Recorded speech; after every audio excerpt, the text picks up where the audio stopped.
செம்பருத்தி பூவின் நன்மைகள். செம்பருத்தி பூச்சாற்றுடன் சம அளவு தேங்காய் எண்ணெய் சேர்த்து வாணலியில் இட்டு காய்ச்சி வடிகட்டி கண்ணாடி புட்டிகளில் பத்திரப்படுத்திக் கொள்ள வேண்டும். இந்த எண்ணெயை தினமும் தலைக்கு தடவி வந்தால் தலைமுடி கருந்து அடர்த்தியாக வளரும். மாதவிடாய் பிரச்சனை. பெண்களின் மாதவிடாய் காலத்தில் அதிக இரத்தப்போக்கு சிலருக்கு ஏற்படுவதுண்டு. இதற்கு தீர்வாக 10 செம்பருத்தி பூவின் இதழ்களை நெய்யில் வதக்கி மாதவிடாய் காலத்தில் பெண்கள் சாப்பிட்டு வருவதால் அதிக இரத்தப்போக்கு ஏற்படுவது நிற்கும்.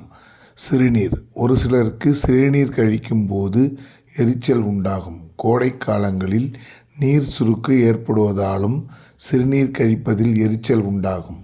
செம்பருத்தி பூ இதழின் வடிசாறு சிறுநீர் கழிக்கும் பொழுது உண்டாகும் எரிச்சலை நீக்கும்.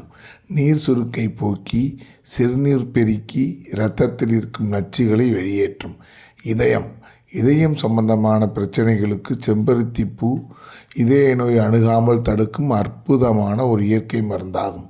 செம்பருத்தி பூவை பசுமையாகவோ காய வைத்து பொடி செய்து வைத்து கொண்டு பாலில் கலந்து காலை மாலை குடித்து வர இதய பலவீனம் நீங்கும்.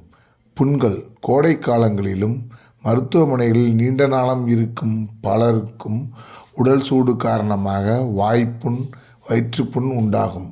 அவர்கள் தினமும் 10 செம்பருத்தி பூவின் இதழ்களை மென்று சாப்பிட்டால் அனைத்து புண்களும் விரைவில் ஆறும்.